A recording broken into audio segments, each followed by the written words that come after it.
You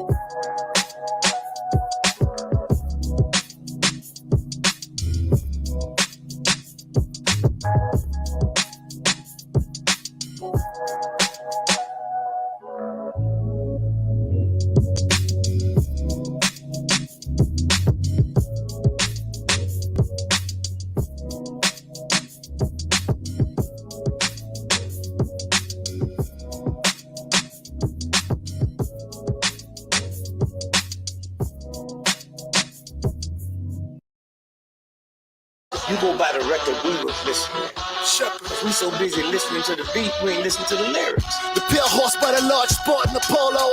And dressed rough with the naked truth in my clothes sewn. By Malcolm, by the window spit from a photo. Lyricist number one behind that Public Enemy logo. It fell on deaf ear to confuse me with Pablo. They cut me off and they troubled here when I'm Van Gogh. I don't build track, the skin of mine's a landmine. They detonate when you speak of how Tamir Rice died. Read me my rights, I'm a writer with civil rights ties. Let's see who we be with a pen, you got the right guy. They might have lied, the central jogger is still alive. Convicted 5, I see Ferguson in the plainest eyes. You rookies high, I'm Papa Lost, don't made up a tribe. I've aged well, my fine y'all, you raging with wine. I take pride when I'm painting stories to change minds. You hung up on Warhol, heavy head with the crown lines. Inkwell. Yeah, a black man in America would trash his woman the way black men do in the news. If I had my way, I wouldn't have black folk get a hit. Oh no, baby, the culture was so 80s. They bought Reagan crack, then they sold it to black babies.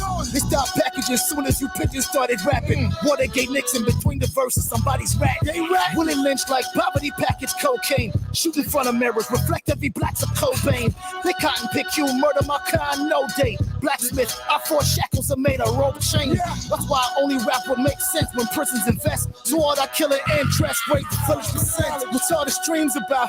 The Iveens about? Seems like who rap God is cursed like the bonus in house. My junior high teacher told me if you ever try speak up, I Stephen Biko your whole hood if you cry freedom. The gift of present, don't try to Wikipedia me. Prince Hall secrecy to know there's a media fee. CIA and the FBI is 2 of the most corrupt groups. They do stuff that would make Hitler blush. I wouldn't write beef. My life story ain't like meat. Knuckle game underground, right with an iron right streak. You know that ghosts never speak the day they might meet. There's enough power without killing whether you like me. Every circle inside's where the serpent's hide. But just to network, the protocols search inside. I sustained the black ball was ostracized. He's on God's side with bellies house inside. Did I box me in? You can watch me in a docu-series where the fox couldn't fox me in. Tell these new devil worshippers that hate vinyl. Atheists hated Jesus before they hated Michael. Meth hung me up, auctioned me out to Sotheby's. The highest bidder sold to the devil, I could've sold the ghetto. But that wasn't me, the buffoonery through the treachery. Who need a top 5? I'm walking Messiah's blood in me, Inkwell. And all the curse words they're saying, they didn't invent them. I'm 72 years old. I ain't heard of hip-hop come up with a new curse word. The same curse words they're using, my daddy was using. You know, they just honest enough to say it in public. You know, so let the Christians run for cover. You know, they dress immaculate. A woman asked me one day, well, you know, hip-hoppers got their caps on the side. Hitler never wore his cap crooked. And if you look at Hitler with no emotions, he was immaculate. He had a uniform on or civilian clothes. He never wore no baggy pants. He never wore no walk down the street with his shoes untied. So maybe God is trying to tell us, who are young people, no longer will you ever judge another one of my creatures from without, but you're going to judge him from within. Love you, son. Have a wonderful Father's Day. Talk to you later. Bye. It was the first day of September. How well I remember. And my like daddy went away. I love you, Pop. He came back in October. Him and Mom talked it over. Your pops too, Nev. I love my father. Everything that the man stood for. I never thought of him my wildest dreams. What I'm seeing surreal, it doesn't feel like it's me. Just the other half of a fiend in my dead papa. Laid you down in maze, so every maze like mama. William Sweet Eye, the very moment he flied. We hugged, we cried, never get over bars. I'm the son of a blues man and Bobby Blue playing. We talked over dream with little boy, you a man. You ever sip your daddy's beer connected by the ears? You hear your wisdom through the Bluetooth forever paired. This ain't the narrative, but I resented what the marriage did. It could have mummy cursed the tuck before I buried it. And that's for Superman that paralyzed my daddy's hand. And look at love, I tell my story from a caravan. I'm still mourning, and the father never took my Marvin. Tom Rugged was his calling, my father. It was the first day of September. How well I remember. And my daddy went away. He came back in October. Him and mom talked it over. I love my father. Everything that the man stood I lit a for. candle to pour some rum out for Neff's dad. We lost his both parents when he mourns, it's just bad. Conversation we had, we really lived that. Way he spoke of his mother, I really felt that. I'm very fortunate, my mom ain't with the Lord yet. Discretion for the view of the horror you never saw yet. And only God knows how that's coping, that's choking. With Belushi on his mind and how many meds open. Trying to heal Neff, and slip the pain, we feel blessed. Sort of strange, how do you see death and be Neff? To be me, you gotta beat demons to be chef. With all the gifting from my daddy's side, be free Neff. Nobody can walk us through this, there's God talk influence. Never you talk with you, there's crony you call for music. Neff, I love you for believing I could chalk the blueprint. Time heals pops crates, must be therapeutic. It was the first day of September. How well I remember. And my daddy went away. He came back in October. Him and mom talked it over. Hey everybody, we are live here, tonight for episode 152 of Let's Get Activated podcast. We are streaming live on YouTube, Facebook, and Twitter X. We are also on Rockbox FM, Culture Shock Radio, Wapdar Music FM, and Radio for Sale. So tonight I have my brother returning here to the platform. It's been almost 2 years. We have artist, musician in the building tonight. We got Prince Shepherd. What's up, good?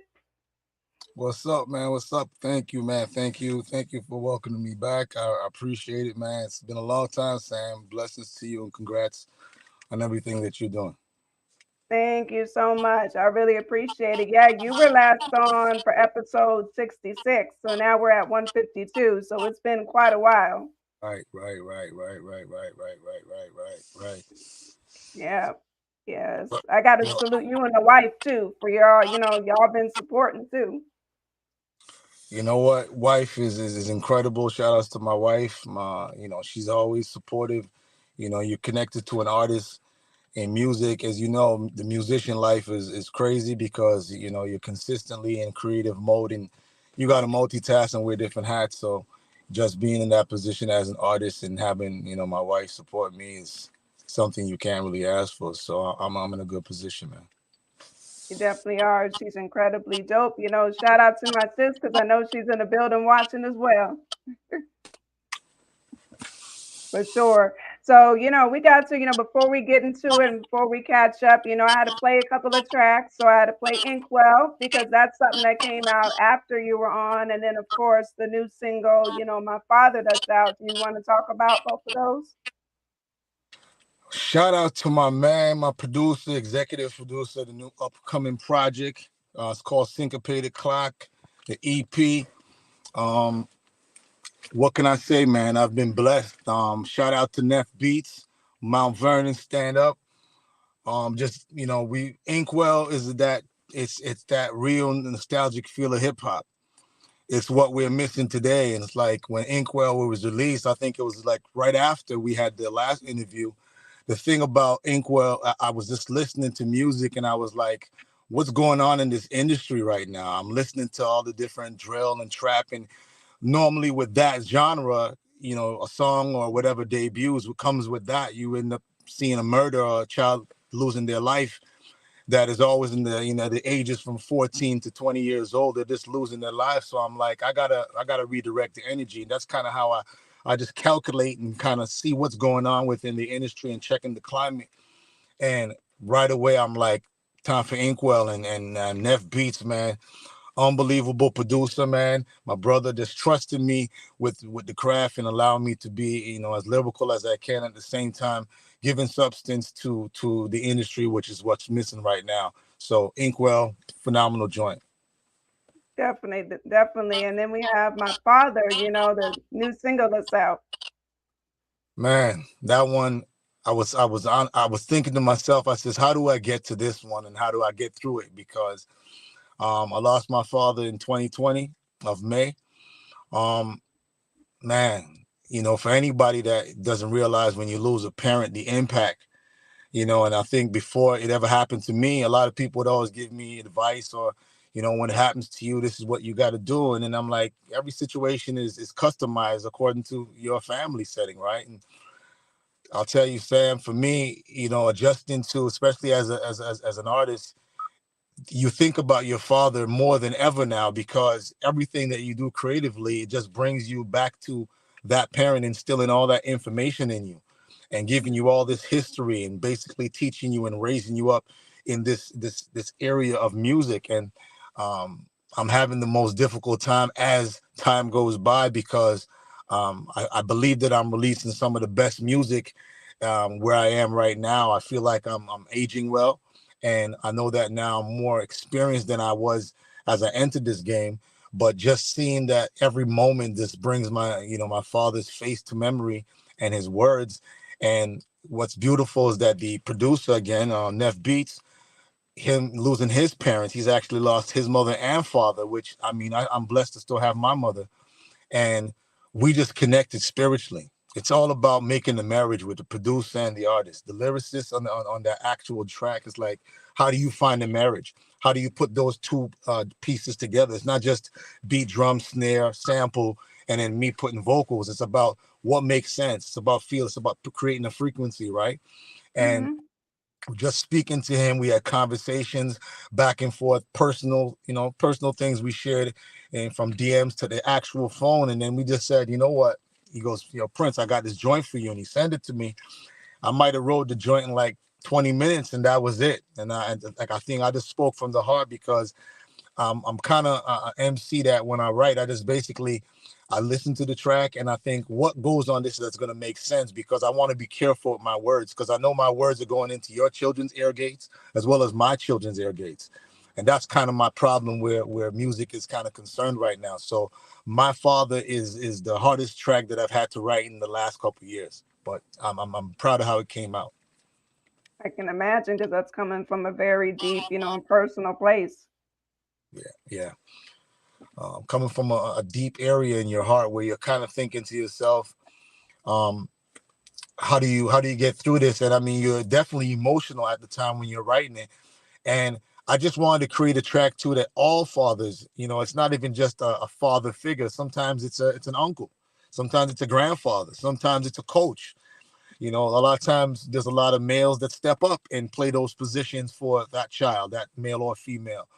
And I think the feedback I've been getting from the joint between me and Neff has been getting his share of feedback, and he was just like, Prince, that's the one. That's the one right there. That's what the everybody's feeling. And because I think we've seen so much different kinds of, I don't even want to call it hip hop.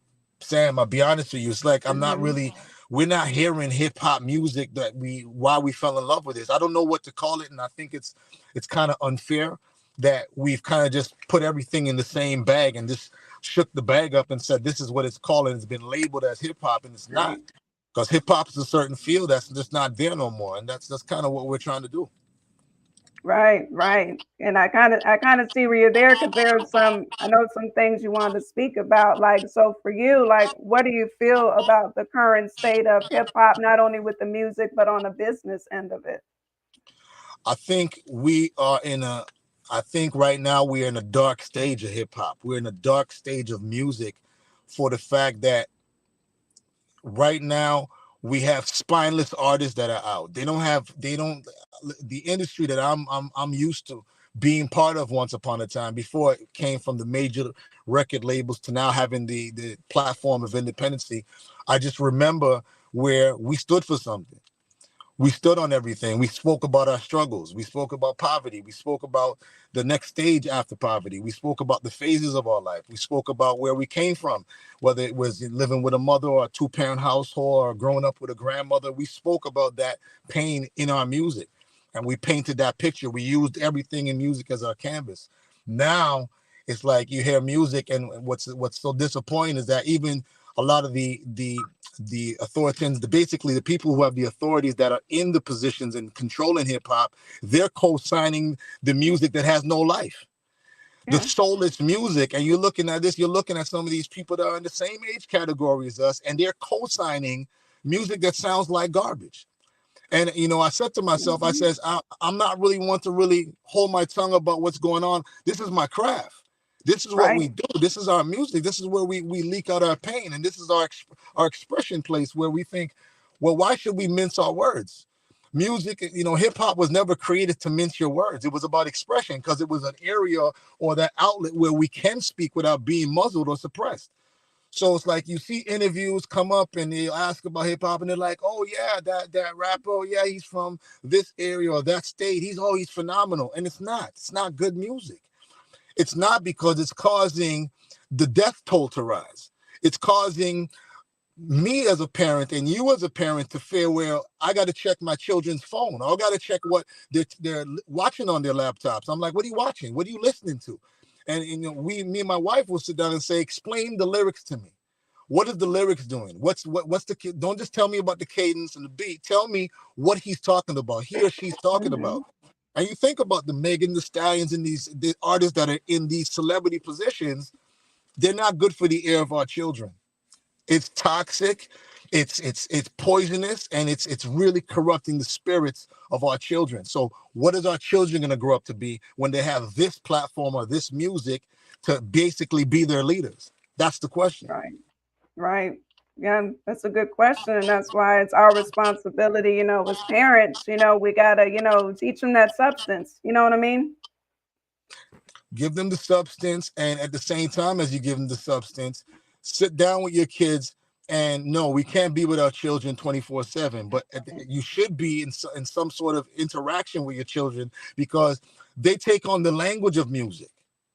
And you'll even have some parents that are parenting, and they'll say, well, you know, my son, me, him, that's my little homie. And I'm like, that language right there has already caused that male, that son of yours, to feel that he has space and comfortability to talk to you any way he wants to, because you're using basically jargon of the younger generation, which makes you dumb down your parenting and your adulthood down to your child's level, when you didn't become a father or a mother to come down to your children's level. You were given that child for you to lead them.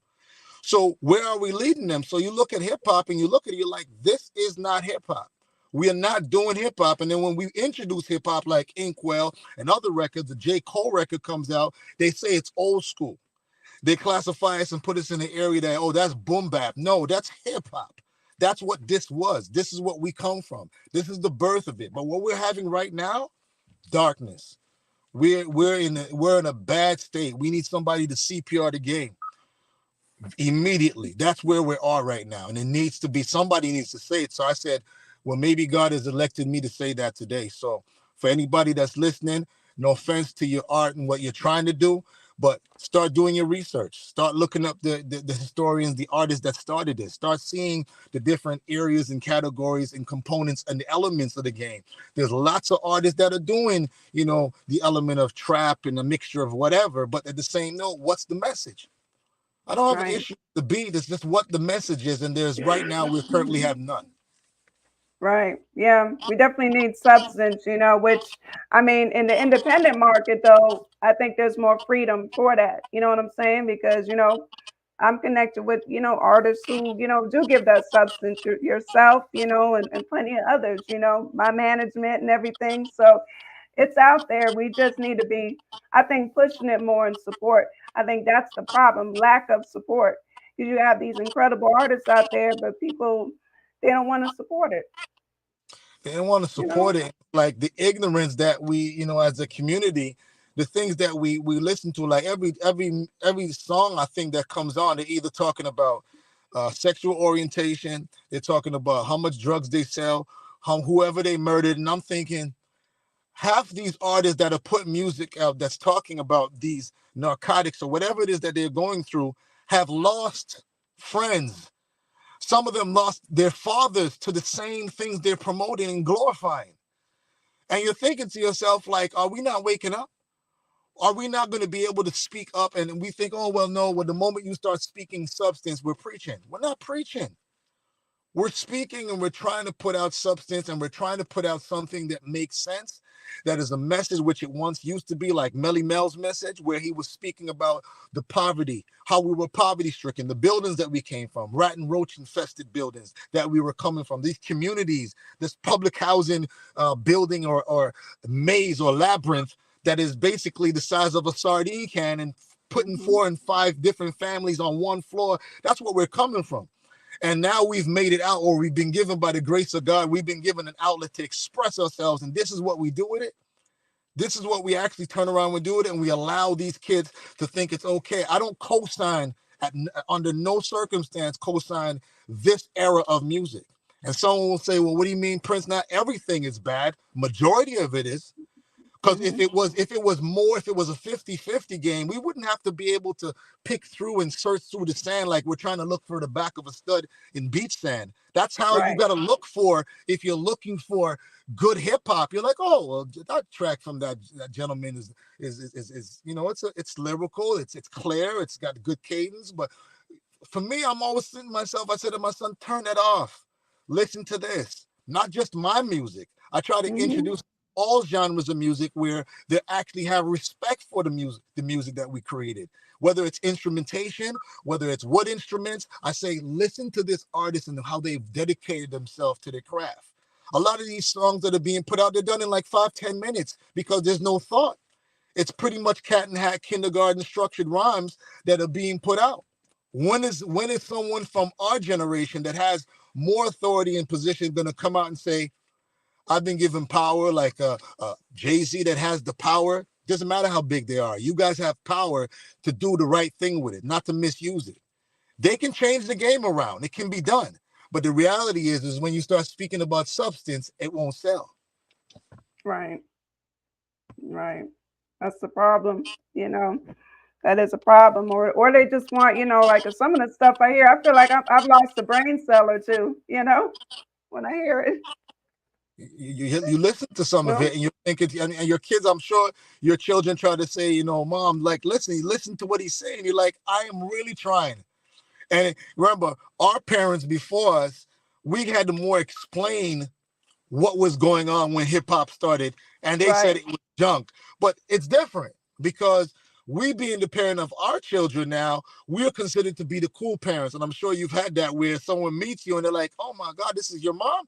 Oh my goodness, she looks so young. She's so, well, the generations has changed. So what's the excuse? We can really analyze different than our parents that were immigrants. We have parents that were immigrants that didn't relate to the language or didn't speak the Ebonics that we did. So now that it's gone generational now, you're thinking, okay, now we're the new parents of this generation and we understand what you're saying in these songs. And what we're saying, we're not criticizing, we're saying, where is the message? Because they say, if you break down a generation, you also want to break them down to build them up. How do we build up without telling them the truth? I can't just build you up because you're young and every time I say something, oh, you're being a hater. No, my job as a leader and being born first is to say to you, son or daughter, listen to me. What you guys need to do is restructure your rhymes. Start thinking about who you're affecting. The most powerful language and way of communication is music. You could lose your child's respect, honor, anything that they stand for because of music. Not even like, it's not just drugs, it's music, the power in words. So who are we not to tell a child that's young and say, hey man, I'm glad to see that you guys are showing dedication, but you guys need to change the narrative a little bit. What's wrong with saying that? And we don't say enough of it. And these labels just co-sign and put it out. And it says, as long as it's out, it's going to make money. That's what's going to work. Whatever's going to sell. We got to stand up and really step and put some spines in the back of these people and say, nah, we got to stand for some real music. Yeah, I agree. Look, King Kamal just said it too. Substance and sitting down and building with the youngins is what helps add balance right there. That's right. Salute. So that's your shout out to Kamal, man. Thank you for chiming in, man. I mean, I hearing his music, your artist. Congratulations on your artist as well. And I said to you, it's important for me to hear artists. That's one thing about Neff Beats and my production team, Neff Beats, CNR Jax, Trizzy Williams. These are a lot of the producers on my team that I work with. And one of the things that I appreciate about these guys is that they really understand that when they give me production, they kind of try to find something that's been customized to the message of what I'm actually speaking about and what kind of message I'm trying to actually put out into the industry and letting these ears hear what it is. I'm not trying to tell you to stop what you guys are doing. I just want us to be more thoughtful, be more careful for my children, because I'm careful for when I speak anything into the microphone for other people's children. I'm not just doing clean music with message for my children. Right. I care how your daughters or sons grow up. I really do. That's why I'm being careful. I'm not doing it based on my faith, beliefs, religion, or anything that I want to follow, because I don't have that power to change the narrative of the entire game that was here basically at the same time I'm coming into the game, actually when I'm born, obviously, but stating that I didn't have that power. I didn't have Kool Herc, power or Melly Mel power. But the reality is we were all born in that era when it was all beginning. Hip hop is a very young, obviously, genre. Yeah. And for the fact that you look at this and I think to myself, I says, well, I've been given the opportunity and been given the privilege to be able to pick up a microphone. I'm going to be careful on what I say, because I would hate to know as an artist that there was a child who was inspired by my music and they decided to say, well, I'm going to do exactly what Prince Shepherd said in his song. When I listen to his music, it gets me angry. It basically invokes a different kind of emotion, but for me to be angry to then do negativity. And that's because of me, because people's like, well, I'm not the role model. That's not our problem. That's not our job. That's the parents. No. Once the music leaves from you as the artist and goes into the airwaves and from the airwaves into the child's ear gate, it's your responsibility.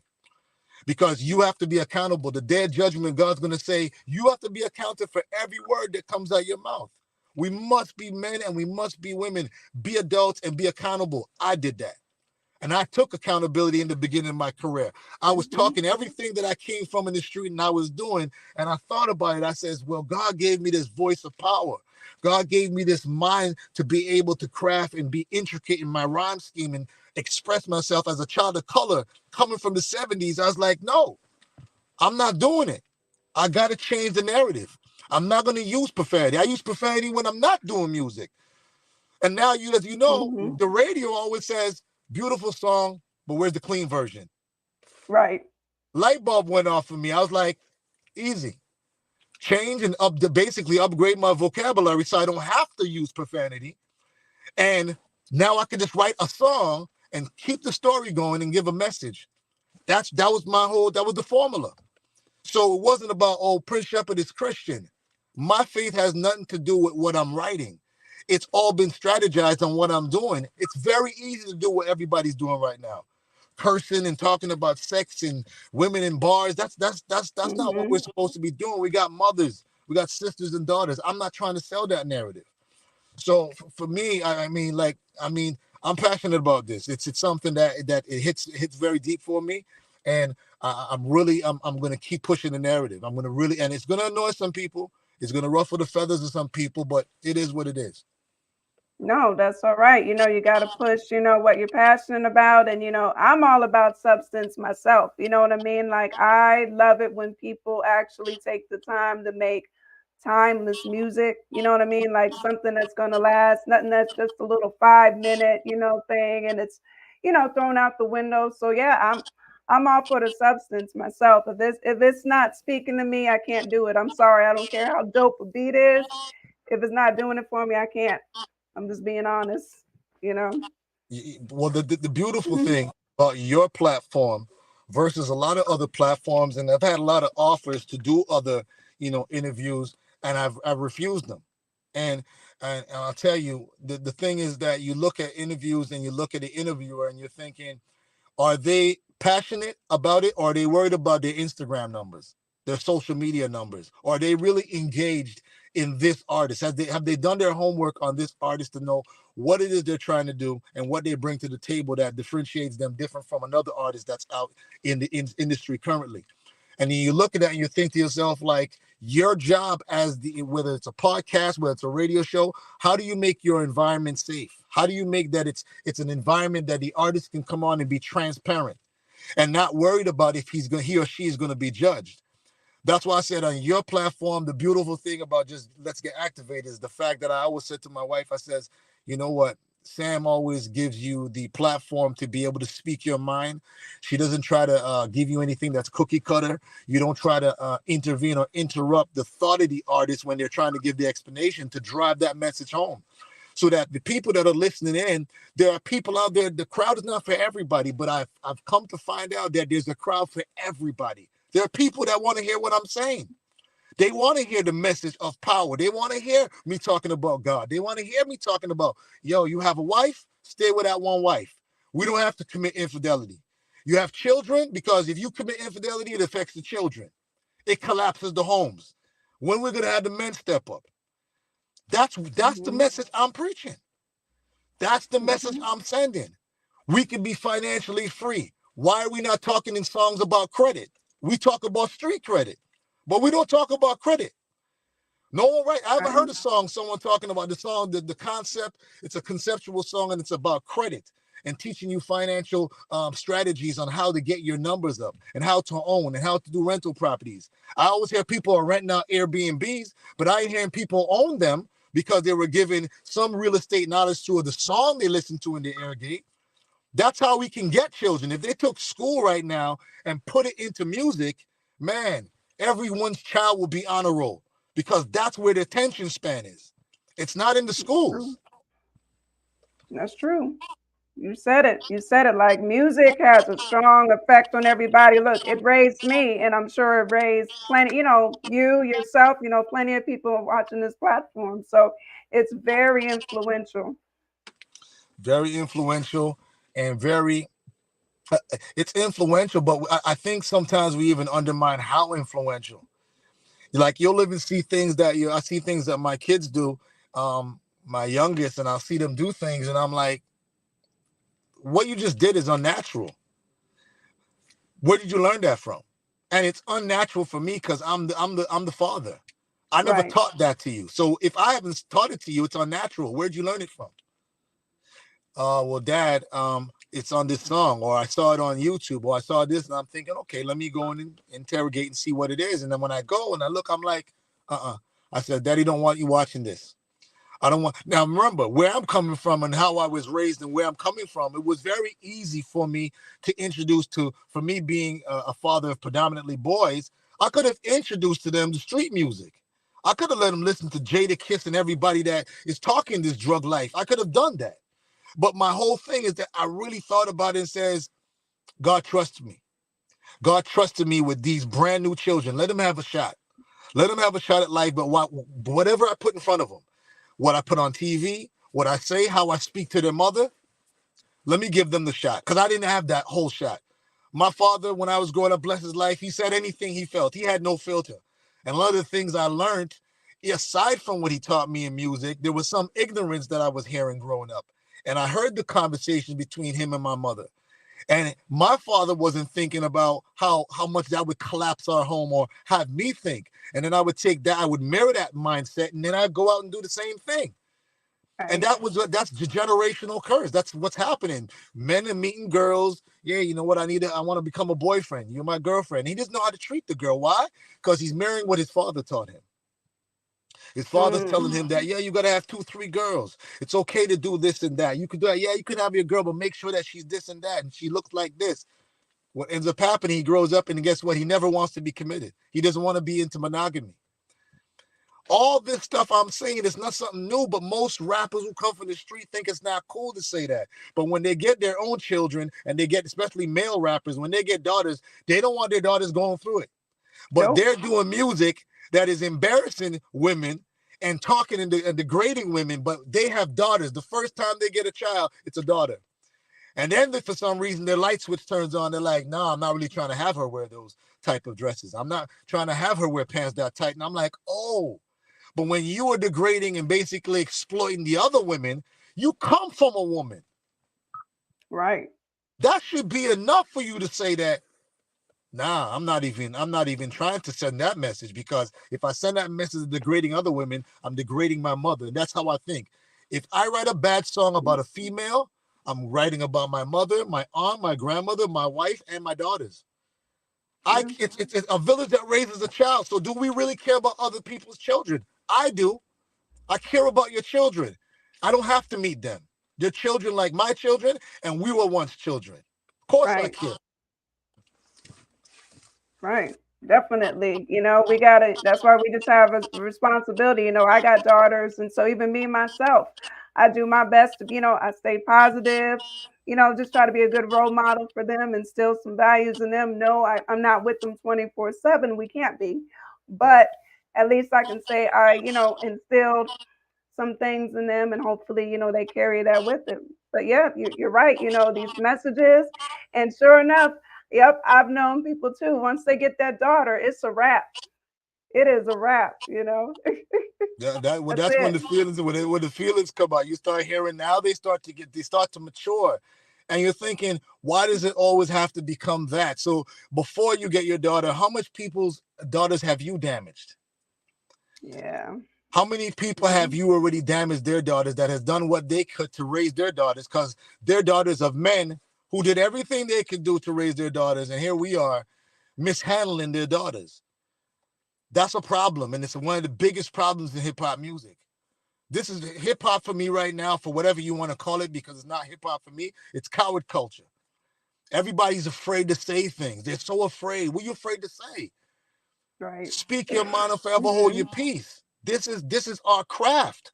Protect your craft, hone your skills, but be very unfiltered, because as long as it's the truth, people are always going to be in responsive when you say something that's true. Truth hurts. They're always going to respond and say, oh, well, you're hating. They always say that. But if I cover and I sugarcoat lies as the truth, everyone loves the taste of that, because that's the majority. But the moment you start telling the truth, they say you're a hater or you're a heresy. They labeled me a heresy before I heard Kanye. Kanye wasn't even out at them times in the 90s, and they called me a heresy. They said, oh, I'm trying to blaspheme or go against the industry. I'm like, no, I'm coming into the game with guts, and I came in the game standing on my word. And that was 20 odd years ago, and I'm still standing on it. I haven't shifted. So we're trying to really think and really do a count number, do a head count, and look about music and just go through your playlist and see who really has backbone to stand up for what they're really writing. They'll say, well, no, that's what's selling. So that means that's not you. That means you're being controlled. That's the beautiful thing about independence. What you're doing, this is your platform. Let's Activate It is your vision and your creating, and you're standing on it. Prince Shepherd is standing what I've created. A lot of artists can't say that. And that powerful privilege to do that, you got to be careful. You got to be careful with the words that come out your mouth. I agree. You definitely got to be careful, and, to protect your brand, just like I always say, be yourself, stand on what you believe and do what you do. You know what I mean? Like, I'm not here to put, like, certain people, I'll be honest with you, I'm not putting on this platform. I don't care about certain numbers. There's certain people, they don't fit the platform, so they're not coming on here. I'm just keeping it 100. I don't feel that I should compromise this platform on myself just to have, all these extra views on one episode. I'm not doing that. I refuse it. Because you gotta account for it. Just like I said, there's an accountability. Your daughters are growing up. There's people that look up to you right now that are not your daughters, that watch social media and says, I really like Samantha Lavelle. I really like what she does. When I grow up, I want to do that. Don't fool yourself that nobody's not watching you. They're watching you. You're inspiring people.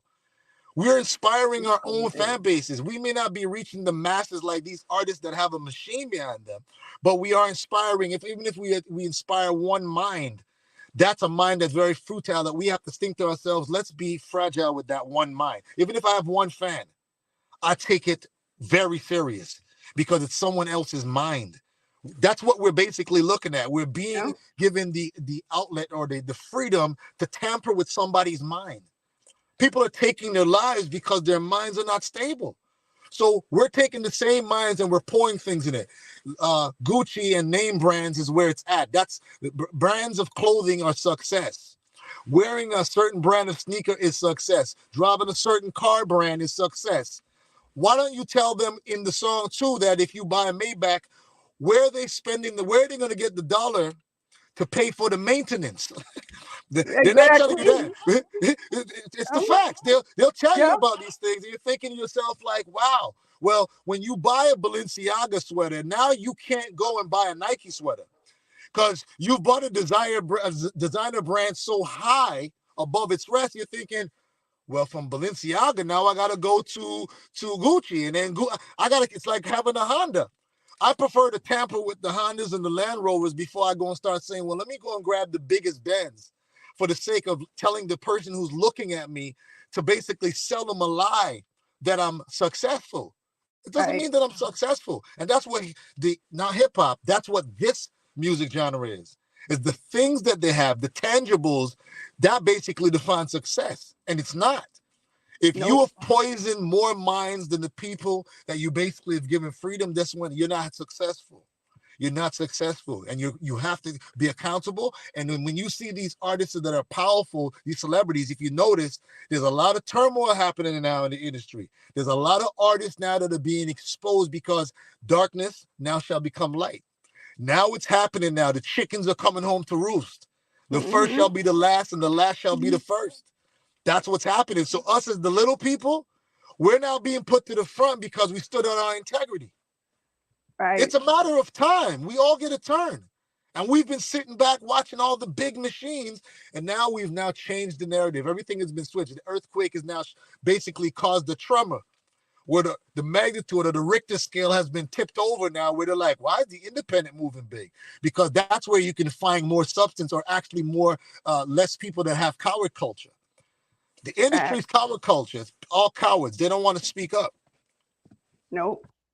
They just want to keep on doing this, and of course, the top radio stations is all just payola, the same thing, on the radio. So I don't even listen to it. I don't listen to mainstream radio. I can't do it. Does payola exist? They say it don't, right? But it does. I know does. that. It exists. Records. You heard, I think it was the gentleman, I can't remember the guy that he came out of the industry. Can't remember his name right now. He stated that he actually contacted one of the a big celebrity, won't say his name, contacted his people and learned about doing audits on record companies that were keeping money from him. $600,000. The auditor found out that the record label was obviously this guy hiding from him. He got that back, and then he started to realize, he's like, wait a minute. He goes, I already fell for a debate of, how do I get my track to number one? How do I get that radio station? Radio stations are playing music that's dope. They're playing music that has been paid for.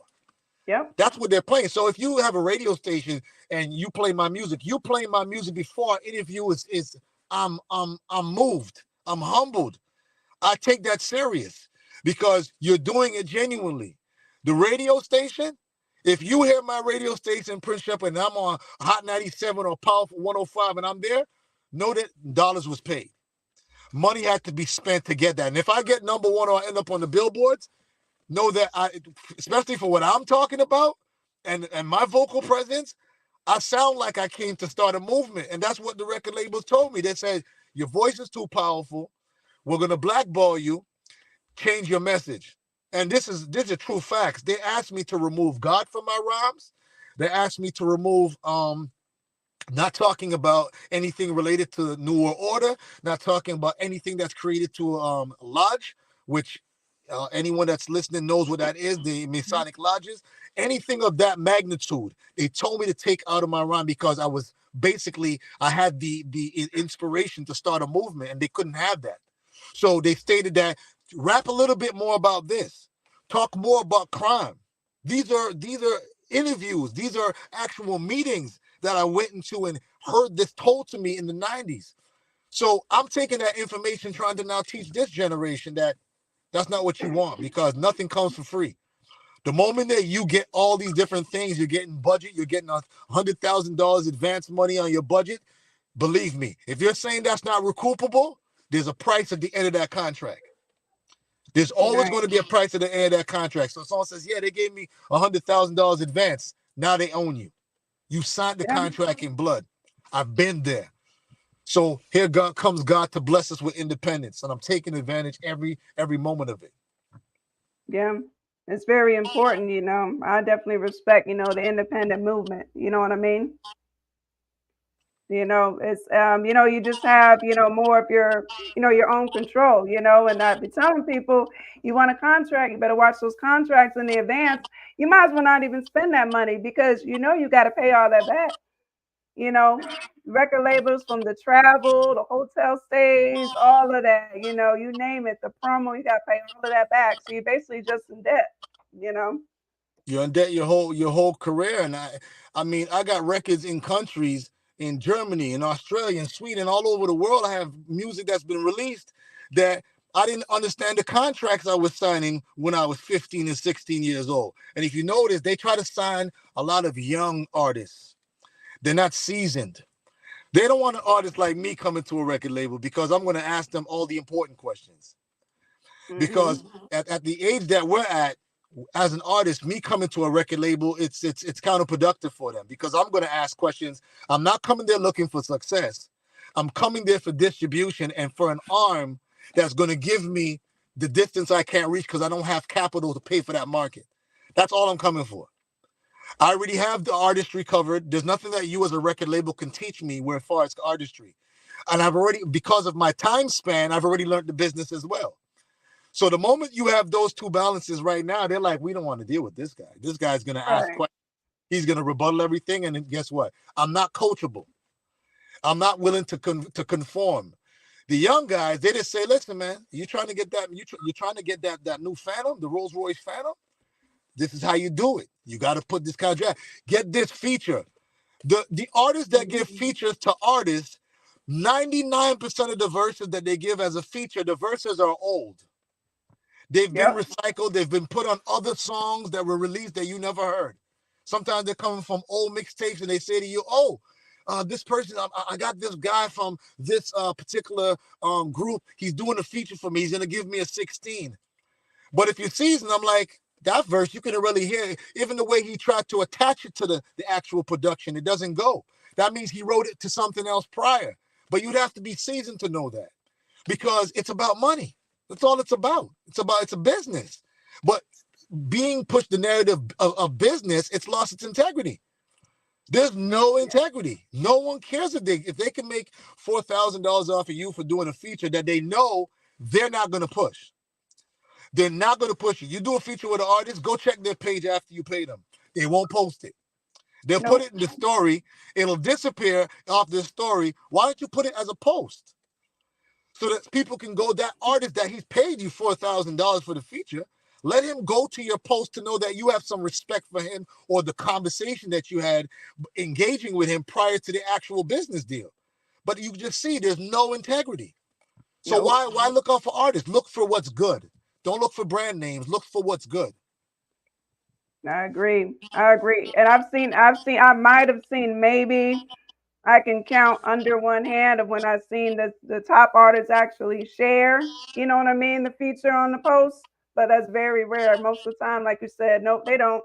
They just, they got their money. They're good, That's it. Got their money. They're ready to run. They run to the border. They're like, I got that money. That says he or she is overwhelmed. They're bragging to all his friends. Guess who I got on the track? Guess who I got? And guess what? They do a video for it. 9 out of 10, the artist doesn't even come in the video. Yeah. The artists don't show up because guess what? That's another fee. That's a separate fee. You want me to fly out? Who are you? Why would I fly out for you? I gave you a verse. I already gave you a verse. Why would I come out and do the video? You got to pay me for that. And if I come, you got to fly my team out. I got 4 or 5 guys that's rolling with me. That's my entourage. You got to pay for them. And by the time you look and you tally up your feature payment, if you look at all the taxes that you've paid paying features, you're like, wait a minute. This is $60,000, $70,000. Why didn't you put that into your marketing? Exactly. Why didn't you invest that into yourself? You would have gotten further and you would have been authentic. Exactly. Because it's all you. So it's like, it's learning the game. It's the trials and errors. It's about accepting and taking accountability and saying, you know what? Let me be coachable. Let me be someone that can be corrected. And let me take reproof and say, you know what? I made a mistake. But it's not, it wasn't a loss. It was a lesson. So let me continue to take this music and keep pushing it, because the reality is what we're trying to push through that basically push that camel through the eye of the needle is we're trying to send a message to make our community better. That's what we need to push as musicians and as any creative, is to make us better. But instead you have women going against women. You have women going against women. You guys are the same gender going, I don't care what color you are. Mm-hmm. You represent the same gender. Why not root for that girl? Root for her platform. Go on her page, leave a comment. Why would you scroll? This is Instagram. It sends me crazy. They scroll over what you spend time to post, and they won't even comment on it. Forget if it's based on money it will be paid to you according to comments and however it works. I could care less about that. The reality is, where's the respect so that the person can feel like a human being to say, you looked at my photo of my family and I posted something because I'm proud of my family. Say beautiful family. Move on. Say you like it. It's not going to harm you, but human beings are so malicious. They purposely see what you're doing, and they want to build their movement. They want you to support them, but they won't think that this is a mirror image. It's a mirror reflection. What you put out, you're going to reflect back to yourself. We got to support people. We got to support artists if we're all creatives. So we're in this generation or this space where people will lie to your face, both faces, and say, "Oh, I didn't really know that you posted that song," or "I didn't know that you were down." I'm like, "Come on, man. Come on. I didn't really know you. Prince, I didn't know you rhymed. Do I sound like a lawyer?" Every time I meet my children's friends, they're like, "Yo, your dad, what did my son say?" He says, the joke was amongst his friend that your dad's Pop Smoke. But I says, "No," I says, "I don't sound like Pop Smoke. Pop Smoke sound like me." I says, no. And so I'm thinking, well, if they know, and here I am, you're putting music out, and you're thinking like, social media are hypocrites. It's hypocrisy. They'll know you're working hard. I look and see what you do. I see everything you post, Samantha. I don't miss them. Why? Not because I stay on social media all the time, but because how you put in the hard work and dedication. If I'm on social media for 5 minutes at a time every few hours, I have to see what you're doing. And I have to sit there and say to myself, let me push that hard. Let me like it. Let me leave a comment. Why? Because every human being needs to be encouraged. And we're not doing that. That's what's adding to the so-called advocates are saying they're advocating on mental illness. Well, hypocrites, you're contributing to it because you're not being real. You're not being authentic. Comment on people's things. That's what we need to do. That's how you build a village. Yep, I agree. Look, you said it all. And, I've seen it within this independent movement. I don't know if there's a jealousy thing, an ego going on. I've seen it all the time. People, they're watched. Now, they're watching. Believe me, people are watching, but they don't want to like it. They don't want to share it. They don't want to drop a comment. They don't want to show love back and post it on their page. I have people even sending me stuff in the DMs wanting me to support them, but then they don't show me no love. And I'm not here looking for love, but I'm just kind of saying, like, it goes both ways, like, what's up? What's good? Like, we can both be, showing support.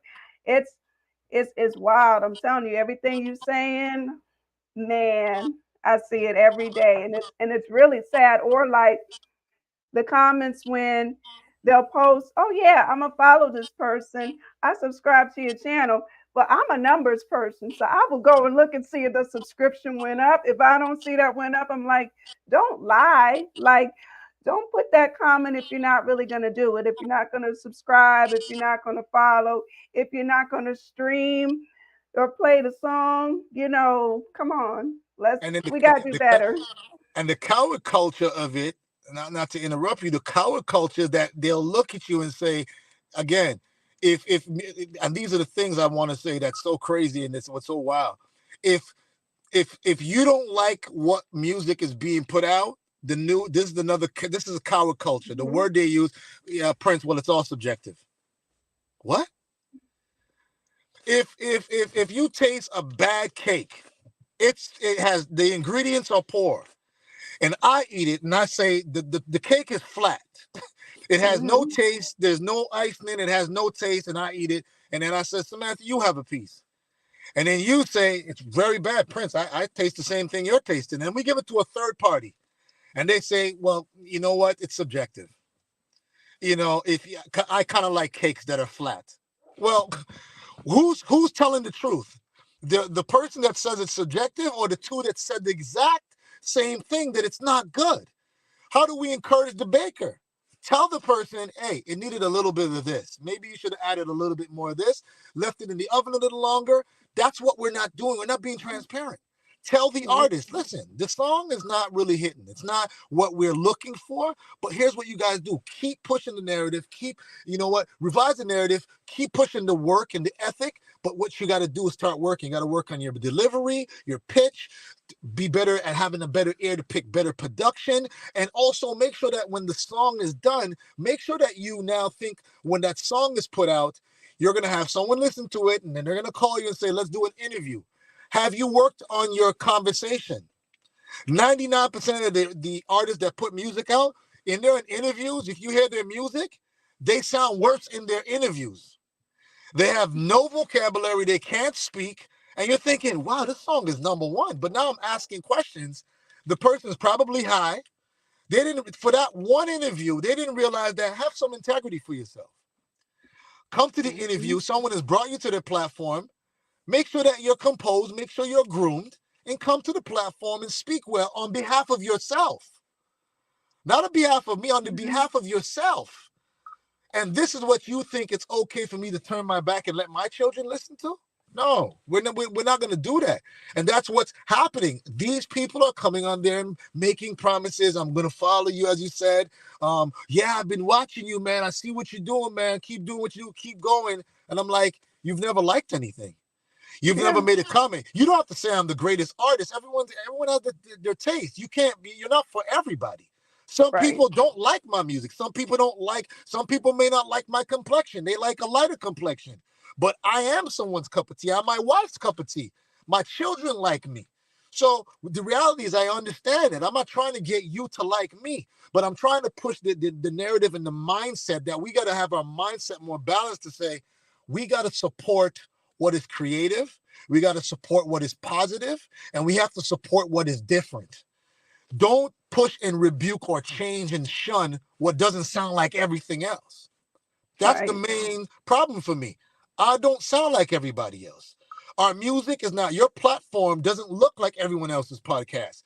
Well, before we follow, let's get active. Let's see if Sam is connected to someone that we can use her for. Yep. Make a friend, follow her, go on her DMs, and blindside her, basically hoodwink you. Hey, how are you, man? I saw your interview come in, and I've been going through that for years, and I'm like, oh, you want to see who I'm connected to? You saw me on a live. You have these bots or whatever the term is. They go in and they watch what you do. They say, oh, they click on your picture, they click on your video. They say, oh, they know this person. This is social media. Coward culture. This is who they know. All of a sudden, out the blue, they message you. Yeah. And you're like, oh my goodness, I got a message from this person. You're like, oh, they got 50,000 followers. Oh, that's good. All of a sudden, they sit down, they say, we need to get together. It's all strategy. They're playing, but they think they're playing chess, but they're playing checkers. Because we're very aware of what's going on. You know when they DM you what they're calling for. You know what they're trying to do. And especially it'll be, people I haven't heard from in a long time. Hey, how you been? Followed by asking me for a favor. I love those. Yep, I love those. So, that's the funniest thing is when you actually have somebody that thinks that they can. It's dangerous that I think even people even ask about your personal life. That's the next trick they kind of try, like, how are your kids? Just checking in to see that your family is good, just hoping that you're doing well for the new year. And you're thinking, why would we disguise words like that? Why would we see a picture of you and your daughters and like it with an agenda? Why? Yeah. And then a month or 2 months later, because you didn't bring me on your podcast, I unfollow you. But you still have a proof copied of the DM that I sent you when I just said, I pray your daughter to graduate. Kudos to your daughters. Kudos and congratulations to you. And you're like, whoa, here's the information that Prince just sent to me 6 months ago. And because I didn't bring him on my platform, he unfollowed me. This, it's not even children. It's adults doing it. Yeah. It's adults doing it. So it's once a man, twice a child. Adults are children, and you'll find the emotional intelligence is the lowest hanging fruit right now. You're looking at it, you're thinking like, man, I says to my wife, I says, babe, I don't think I can do social media. I don't have what it takes. I feel like I'm out of the loop. I feel like I go, Samantha's like, she's like, I said, I don't need AI. Samantha is AI. She was doing that before. She had everything in order and structured. I was like, man, I can't keep up, because I guess when you're doing it in an organic aspect, it feels harder. But and no qualms with people that spend the time on social media and they use it right, because there's a way to use it right. And I commend those people that use it the right way and they use it with integrity. I think that's the problem for me with social media. Use it with integrity. It's not to be removed. It's something new. It's technology. We all should learn it in some sort of informal capacity, but let's use it with integrity. Let's not see families post their pictures and we scroll past it. But instead we're looking at women in bikinis, or looking at someone that's holding a gun in a photo, or who's, these little stupid reels, 5-second reels where people are fighting in the McDonald's or whatever the case is. People will watch that over and over and over. And then here you are talking about a platform that has been placed there for them, and they'll never like it. They'll never comment. They'll never encourage you, as if when you wake up, you don't need to be encouraged. I need to be encouraged too. Am I powerful? Do I have insecurities, and do I have confidence? I have all of those things. I have all of those things. Anything that I'm speaking to someone about, if I'm telling you stop doing it, I did it. So I'm not even judging you. I'm just telling you I know how the road turns. I know exactly when you make that left turn where you go. It's a dead-end road. That's the whole narrative of my music. I'm telling you what I already did. Don't do it. Don't think that life is promising to you to say, well, yeah, Prince, you went that way and crashed, but what if I go that way and I don't crash? I said, well, the other 40 before me crashed. If you believe that when you turn there, someone's going to say, stop, wait, and the crossing guard is going to have you go the other way, go ahead, be my guest. My job here is to come here as an older person who was born first to teach the younger. Yeah. Makes a lot of sense. And this kind of ties in, because I was kind of reading, as you were posting about, the new EP. Is this supposed to be like your final project? This is my final project that I'm releasing. I'll be releasing going forward. I'll be doing singles, but I'll be honest with you. I gotta check the climate. I gotta check the climate, because when you, how can I say it, man? When it's embedded in your spirit to write music and it's your gift, you go through these emotions that go up and down. They fluctuate where you're like, I'm done. As I'm saying now, I'm speaking in first and third person, saying, right, I said that. I did say that. I can take accountability for that.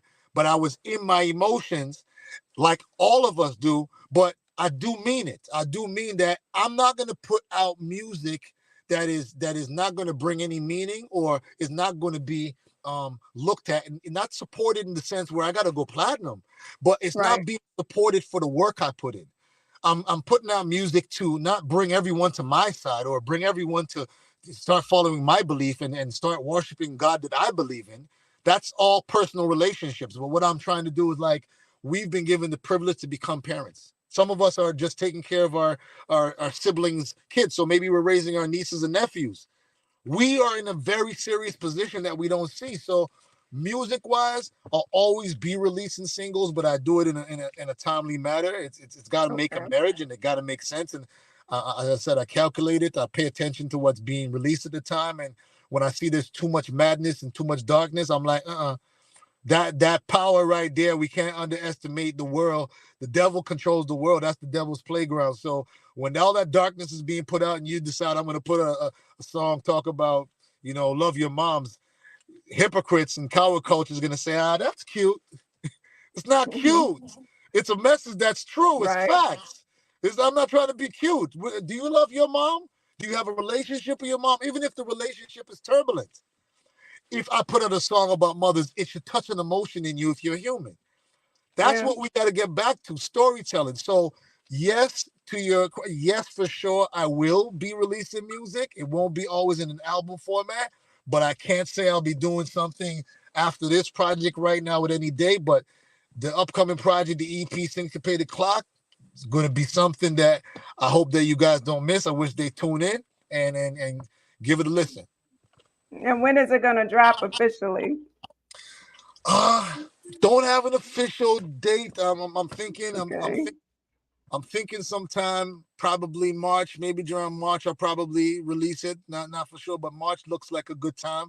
Just try to release the albums around when not everybody's dropping, because you know that's a tendency where sometimes they release maybe 30 projects will land on that Tuesday or Friday. I try to kind of pay attention to that. That's kind of where I'm calculated opposed to social media. I try to go into the behind the scenes and look into the databases of the industry and think, well, how can I put this where I know that it will get a listen until the other songs and albums with the machines that can overshadow me. I try to kind of find that day where I can put my song. I says, okay, at least give them 2 or 48 hours to 72 hours with my product before Jay-Z and Kanye and Pharrell and everyone starts drowning me, right? So that's kind of my little thing that I do. So I definitely will be releasing sometime around March. Okay, that sounds good. Oh, and Ricky G had a question for you. He wants to know if you plan on like performing live anytime soon. He's like, if so, when and where? I guess he's hungry for it. Oh man, you listen, man. Listen, as long as the music gets to the fan base that God requires and is called for my music to go to, and I build that fan base, which I do have a following, but we're looking for more growth. The moment that it's a number game, that's a number game. Once you find out the fan base that's looking out for you, the people that are checking out for you, they're engaging. You know, as you go into the back of the social media apps, you find out what the engagement's like. You do the number checks like that, and you calculate and says, okay, maybe it's time to jump on to where I can go on the stage. I've been in that position where I've gone on stage, performed, and they were like, wow, I've never heard of you. And you're like, wow, thank you for that. But if my song had rotated more and been in more markets, at least I could have had someone singing the hook with me or singing the hook for me, you know, it basically interacting with the lyrics, right? So it's a waiting game, and it's nothing that it can't be premature. It definitely has to be it has to be spirit-led for everything that you do, from the creation to the actual performance. Got you. That makes a lot of sense. But definitely looking forward to it. When that time comes again, you'll be doing some performances, and I know you said after this project it'll probably be singles, but definitely always looking forward to, the more music as you're bringing it out. The more, as well as too, I'm going to be doing features. I'm going to be doing features. I've had a lot of contacts for features, so they're going to hear my voice through the airways in other areas. I mean, it's R&B singers have reached out. It's just about it's about picking. Also, again, what's the concept? I'm not going to put my vocals on, a female that's singing and she's promoting sexual matters. I'm like, if she's talking about love, I could write about that. I could do that. I'm in love. I love my children. I love my mother. I love people around me. I could do that. But the moment it starts sounding like lust or sounds like degrading or polygamy or something of the sort that I just don't believe in, no judgment on who does, I want no part of it. That's my thing. My genre is integrity. That's my own genre, and I'm standing on that my whole life. And guess what? If you have to basically be criticized, and I got to be the scapegoat for it, because I feel like the sacrificial lamb. And now it's like, I'll say to a lot of my people, I'm like, they'll call me and says, man, Prince, isn't it crazy that everybody's now, God has become a trend now. You got this, when Khaled talked about God did and Jay did that verse, and I'm like, look at that. Record labels told me not to talk about that.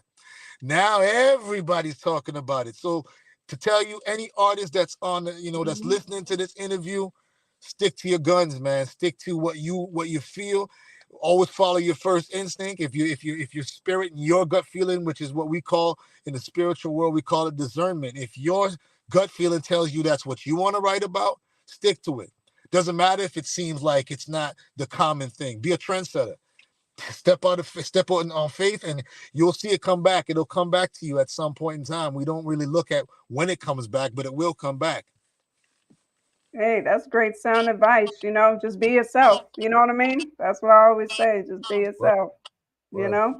For sure. Dang, this was another deep conversation that we've had, bro. It's been a long time coming. Sam, I'm always grateful to you. Always grateful. Everything you're doing is beautiful. I love the integrity that you've kept. I know you've been in some real powerful circles. You've been in business for a long time, and you too are a trendsetter. You too, I got to give you your flowers. You're a trendsetter, and you stand your ground. And what's powerful, you do it as a woman. And this industry, hip hop, is tough on women.